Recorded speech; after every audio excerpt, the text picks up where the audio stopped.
I think you might notice a little bit of a different voice right now leading you off. That is because I, Yehuda, the original guest star. You're not a guest. You're one of us. We have to be switching our whole name because of you. Don't give away our secrets. But you knew, like, the Ravens need one touchdown. Like, the Broncos might score one more field. So if you get one more touchdown, Yeah, you went 10-9 call it a day. you can win 10-9. I'm going to go with the Commanders as well, just because it's too much of a question mark over there on the center for the...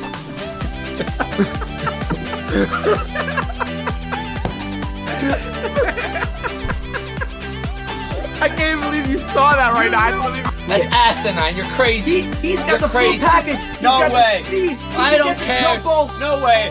I can't even. It's hard to even look at you right now when you say something like that. That's crazy. Okay. And guess what? In basketball, you use a basketball. In football, you use a football.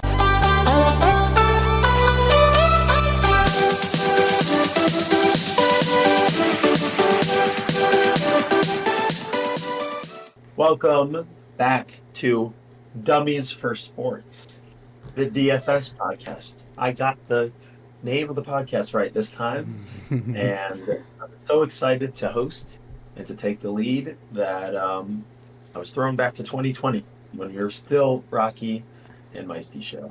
So we just watched week 8 of the NFL, and we all have our takeaways, our 5 big takeaways, in no particular order, and we'd love to share them with you and have you, think about what we're thinking about, hear what we have to say, and some of the things that we noticed from this past week of NFL games.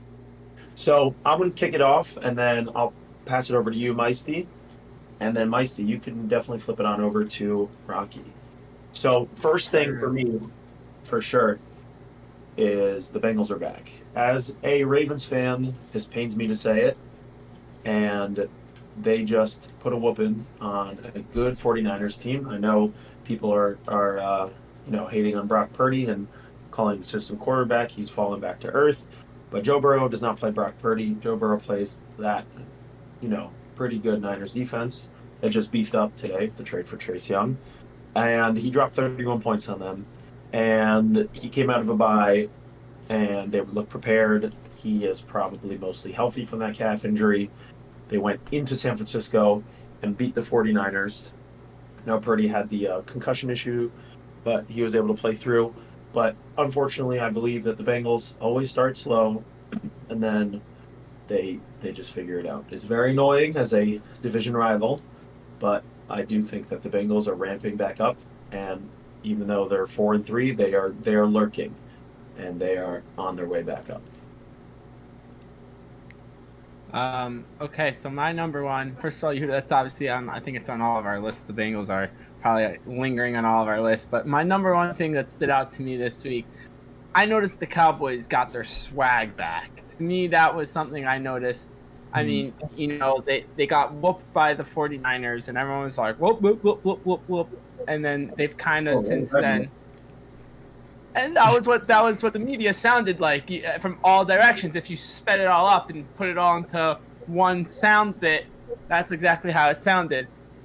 But they went out and put a whooping on a pretty good. Overall, the Rams are not a bad team. I mean, can you sit here and say yes, they're a bad team now? Maybe, but right now, the way we look at the Rams, they're a decent team. They just got whooped by the Cowboys, who everyone was not too fond of. And then last week also, they went and won a tough game against the Chargers. So now they get the Eagles. This is obviously their big upcoming week for the Cowboys. If they go into Philly and win, the Cowboys are legit, and you have to look out for them in the playoffs. So they're never really a playoff team. We really should have coordinated this list before. The number one thing I was going to mention was the Bengals, of course. And, that was just the first thing that came to my mind. The Bengals will be just fine. I completely agree with you, Yehuda. And every year they start off slow, and we're thinking maybe this is the year that the Ravens have a walk in the park in the AFC North, and clearly that's never going to be the case. It's always going to be a dogfight. But statistically, this was certainly Joe Burrow's best game. It was his highest passing grade of the season at 85.7. It was his first game of the year with 3 big-time throws. his highest adjusted completion percentage of the year. It was his highest yards per average. I mean, in all statistics, it was his best game of the year. So, we are coming off a little recency bias. However, the Bengals have slowly been moving in this direction since their struggles the first few weeks of the season. So I completely agree. The Bengals are back. They'll be just fine. And they'll probably be contenders for the division. Although I will say this with the Bengals. They still don't have much room for error. The Ravens are 6-2 right now. They already beat them. So they're going to have to win that second game against the Ravens. If they don't, they have literally no room for error, and they have to win every game the rest of the season. So they still don't have much room for error, but, in terms of making the playoffs, they're right in the thick of things. That's for sure.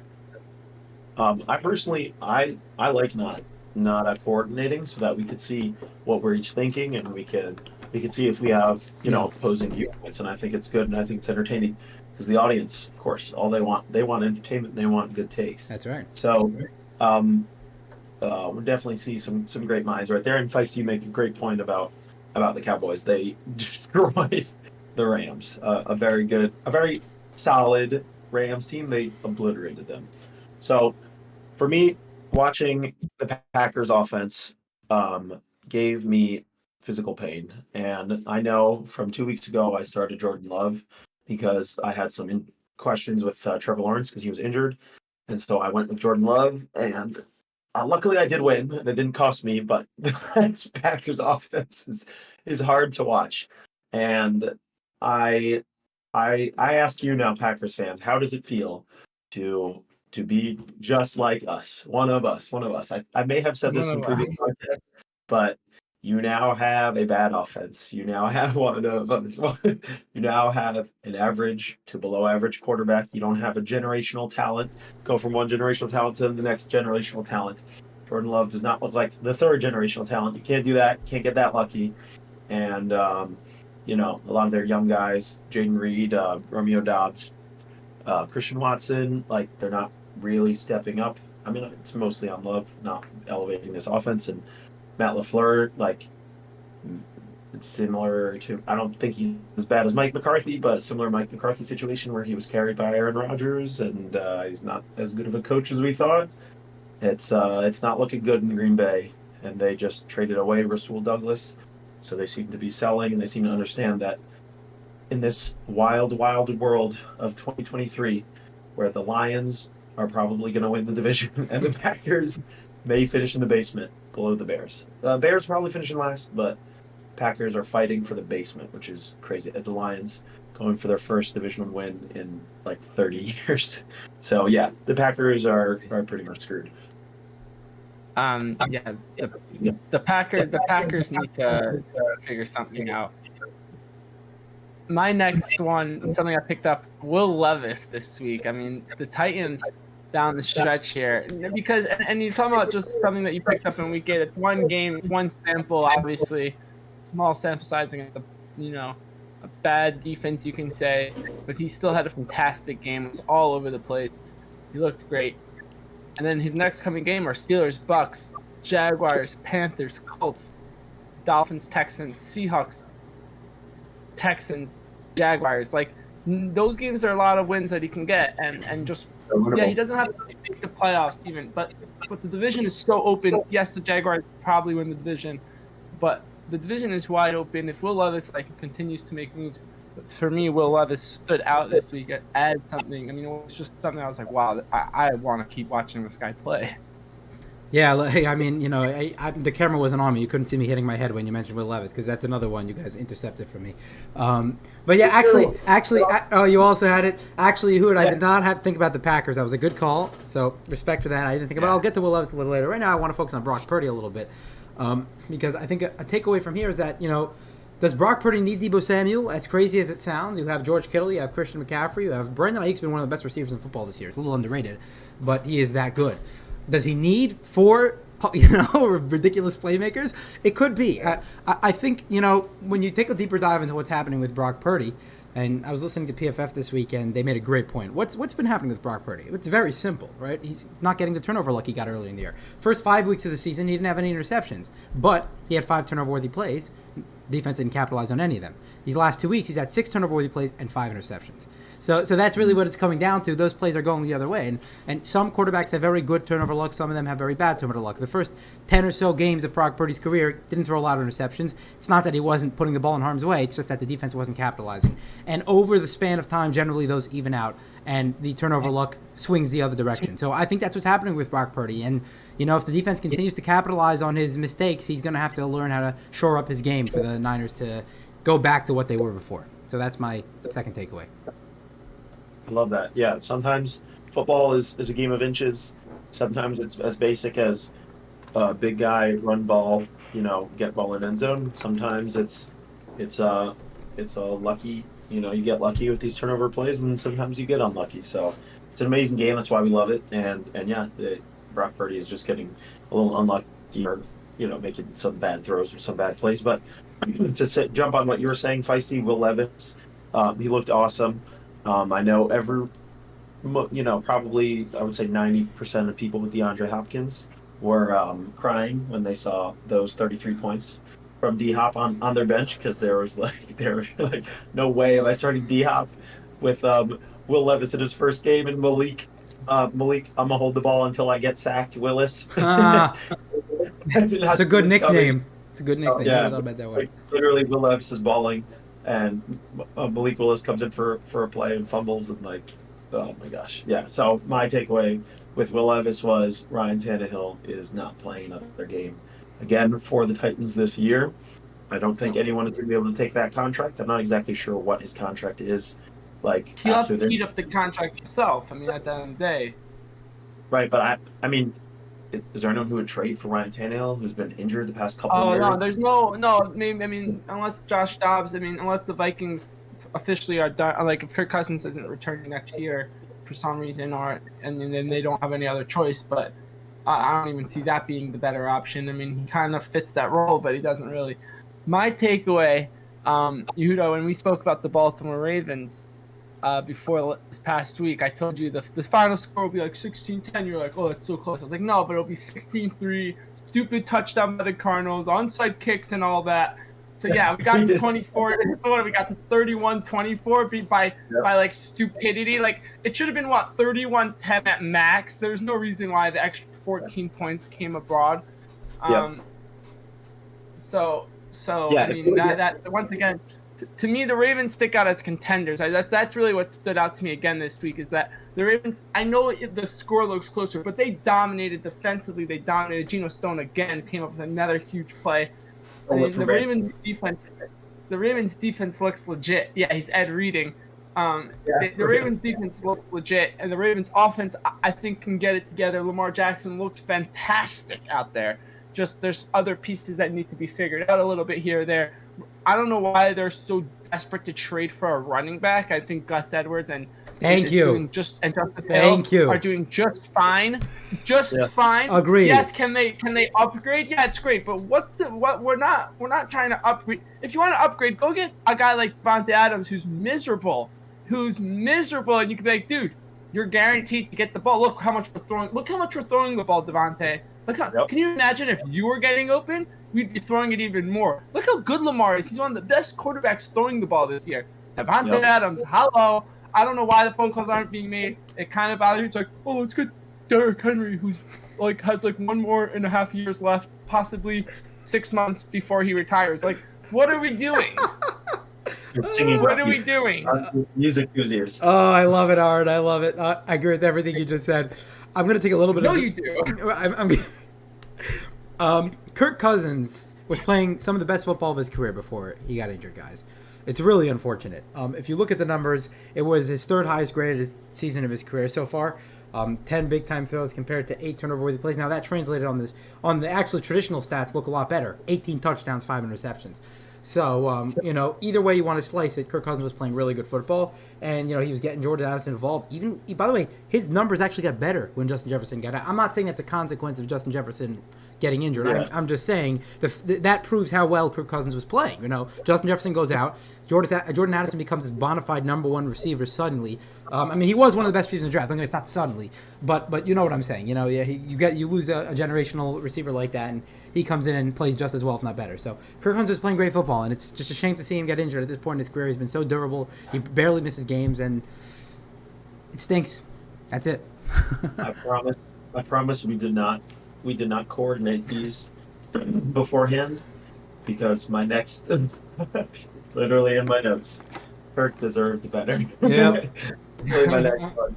So I love where we're thinking. I love where our heads are at, because we're on the same page. Obviously, it's good to have different opinions and be able to talk and banter back and forth. But this is good that we all understand this. Yeah, but if we came up with it on our own, then that's a very good thing, because that means that we weren't like just agreeing with each other. It's conclusions that we made with our own, Yes. And Exactly. therefore that's Yeah, cool. and that's exactly where I was going. Was like, Kirk, like you said, Kirk deserves better. And I don't know if you guys watched Quarterback, but he seems like a really nice, personable guy. And he I saw a tweet that Don't said, be fooled by the media. that tweet that said he's turning into the next Matthew Stafford, where he's a really good player who just needs just that last little bit to get over the hump and get to the Super Bowl. And he is a very good quarterback. I don't know if he necessarily has the arm talent of Matthew Stafford, but he was top 6 quarterback according to PFF, and he was leading a incredibly pass happy offense that could not get anything going for their running game. And everything was on Kirk's shoulders, with a below average offensive line where he's just getting smacked around, and he was just he was starting to get them back into the season. Like, they were having a comeback in the season, potentially fighting for like the 7 seed, and to see him go out like this, like we know he's going to be back. It's very frustrating. It's very sad to see him. I don't know if it's his last snap ever as a Viking, but I know it's definitely not his last snap in the NFL. So he will be back. So when the Dolphins are ready to go all in, so they'll trade the same way the Rams and the Lions. They'll make the Tua for Kirk Cousins Good trade call. and go all in with Good Kirk call. Cousins. Kirk Cousins is better than Tua. I mean, that's clear cut, simple, plain. Yeah. That's not true. No. The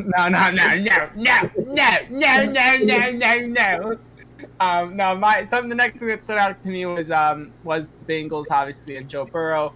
I mean, the truth is, though, that we're ignoring. I mean, we're talking about something that just happened this week, which is great this week, but they have one of the hardest schedules for sure one of the hardest schedules down the stretch. I mean, so yeah, it's nice they got this one, but like they're gonna have to. If they had an easy first half and they struggled, so now yes, they're back in that winning form maybe, but you're going up against the toughest opponents going into playoffs. That's going to be very tough for the Bengals. But the Bengals being back stuck out to me. Yeah, that was one that we all had in common, obviously. I'm not sure if any of you guys had this one, but I think the impact that both A.J. Brown and Tyreek Hill are having on their team is, well-founded over these last couple of weeks. They are the number 1 and 2 ranked receivers in the league. I just pulled up these numbers. Tyreek Hill already has 1,000 receiving yards. Do I have to get new glasses or something?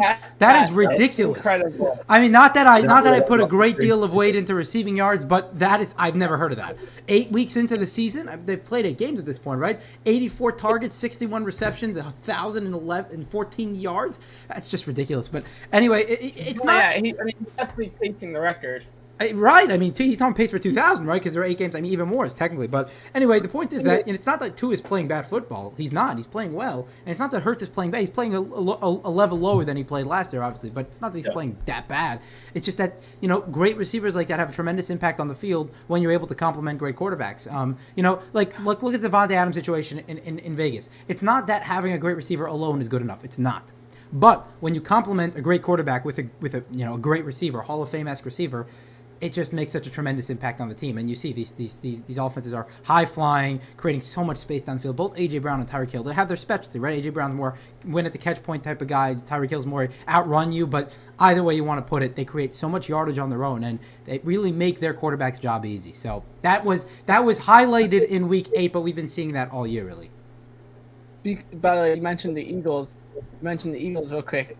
You guys saw the brotherly sweep. I mean, now we got the tush push and the brotherly sweep. I mean, the brotherly shove, oh my gosh, it's unstoppable. It's unstoppable. The fake brotherly shove sweep on the, oh my god. But the Commanders finally stopped them. Somebody finally stopped the tush push.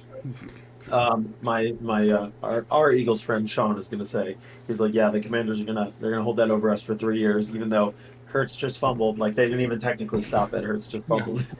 But I heard on a podcast that they have the tush push, and the play off of that is the bun run. Bun run. So yeah, I think with the new rules, and the NFL being pushed more towards a passing league and more high flying, exciting league, it's incredible to see what Tyreek and AJ Brown are doing for their teams. But speaking of an amazing receiver who does not have 1,000 yards through 8 games, Devontae Adams and the Las Vegas Raiders are in NFL hell, and we all saw last night him losing his mind and him going, "Oh my God, why did I come here? Like, I literally came here to be with my bestie, with my bro Derek Carr," and then they cut him or trade him because Josh McDaniels is a hack, and it was proven in Denver. It was proven that he was a snake, where he agreed to be the Colts coach and then reneged and went back and had them scrambling. Like, I don't know. This dude is living off of Bill Belichick's coattails and Tom Brady's coattails, and just a terrible head coach. He's a solid offensive coordinator for sure, but he is a terrible head coach. Such a bad culture guy. Like, I mean, I've never seen anything positive this dude do, and like, they're gonna win enough games that they're not gonna be, in the top 5. I mean, maybe they'll be top 5, but they'll be top 8 to 10 to 12. Like, they're not gonna get the best possible player. And even if they got a top 5 pick, they would mess up, because that's what the Raiders do. So they are in NFL hell right now. yeah. So Really bad. the Raiders, the Raiders are obviously, it's atrocious what's going on there. But before that, even, I mean, there were plays, and we all watched the game last night. There were plays that Jimmy Garoppolo just straight out missed the guy wide open multiple times. And yes, that fumbles. Hold on, that fumbles back. Yes, that fumbles back to the point already that the locker room is atrocious, and all the staff. It's all. So, like, it doesn't help a quarterback's confidence in making good throws. We learned this really with Lamar Jackson, where the guy needs to be confident in going out there and making plays for the team. So Jimmy Garoppolo missed many throws. You can look at Josh McDaniels and be like, "Yo, what the heck?" But, like, the guy just missed a wide open 99-yard play opportunity that could have literally. So, but then again, you look back, like, you have zero confidence in your own quarterback. So why does he have any confidence about? The last thing I obviously come to, there's 2 things really I wanted to mention, but one is, I'll just say it quickly, was the rookie receivers this year are playing very well across the board. All of them, they're playing at a higher level. I couldn't pull up all the rookie receiver numbers, but the rookie receivers are playing at a higher level than I've ever remembered rookie receivers playing at. But the Week 8 takeaway, the last one for me, is that the Commanders are officially sellers. But Yep. as our man behind the glass, Morty, said that they're sellers, I realized they only have 2 people to sell, and the rest of it's done. So once they sell Scary Terry, oh, Ravens, hi, Scary Terry's for sale. Hi, he's only a block and a half away. Hello. Just sign him. Hi. You don't If only. think Sam Howell has value on the open market? No, of course. But the bottom line is the Ravens aren't signing Scary Terry. The man doesn't even have to move till next year. You'll get him a house. You can drive up 45 minutes every Sunday morning. That's a good point. I didn't think about that. Genius. You're already in Maryland. You have the same license, and That's what I'm saying. He Right. lives here already. Just buy them. Just sign the man. So Bring in him and Devontae Adams. Trade away Odell Beckham. We don't pay $18 million for the guy to make incredible catches out of bounds. Doesn't help us. Give me Devontae Adams. Give me Scary Terry. Ravens to the Super Bowl. All in. Let's do it. well, that's wishful thinking, obviously. Left hand up for the Ravens. The last thing I'm going to point out is something you guys have all pointed out, Will Levis. I want to add one caveat, though, to what you guys have said. I mean, I do think that the first at least 2 touchdowns was all DeAndre Hopkins. He's just wide open. In fact, one of the touchdowns was severely underthrown, the one down the field. And, DeAndre Hopkins had so much space in the open field, that it just was, he just had to put it somewhere in his vicinity. But he did play well overall. I'm not going to take away from him. For his first game, he had 2 big-time throws. The 4th touchdown was great. The one that wasn't to DeAndre Hopkins. Graded well, 4 touchdowns, 0 interceptions. That's obviously going to look great on the stat sheet. But overall, he did actually play very well. My takeaway from the week is just that, what were the Titans thinking before? Malik Willis? That experiment didn't work before. What were they thinking starting him? What? I mean, you just drafted Will Levis this year in the 2nd round. I mean, you tried Malik Willis a few games last year. He was horrible. I mean, there was nothing positive, nothing to take out of it. Okay, if Ryan Daniel's healthy, fine, I can understand that. He's still been a solid quarterback in this league. But he's what? Yes, start Will Levis. It's not even a question. Just stick with it, man. Just don't outthink yourself. I also want to say, if the Jets, can stick around and Aaron Rodgers somehow comes back, we might have a Super Bowl contender on our hands.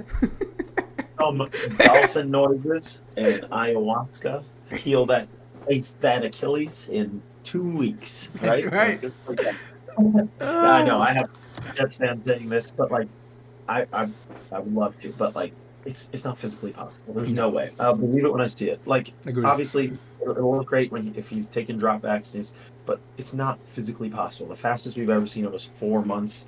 Cam Akers, and he was a running back, and it was he did not look the same. It did not look good. But those are our big takeaways from week 8, and it was very exciting that we had 2 or 3 that overlapped, because we surround ourselves with each other and we all think the same thing. No, we all came to similar conclusions, which was very exciting and very cool to see. So please give us a follow, listen to us on Spotify, on Apple Music, watch us on YouTube, and come back and check in with us in week 9 to hear our big takeaways from that. What I expect is also going to be an awesome week of football. Thanks, guys. Have a great night.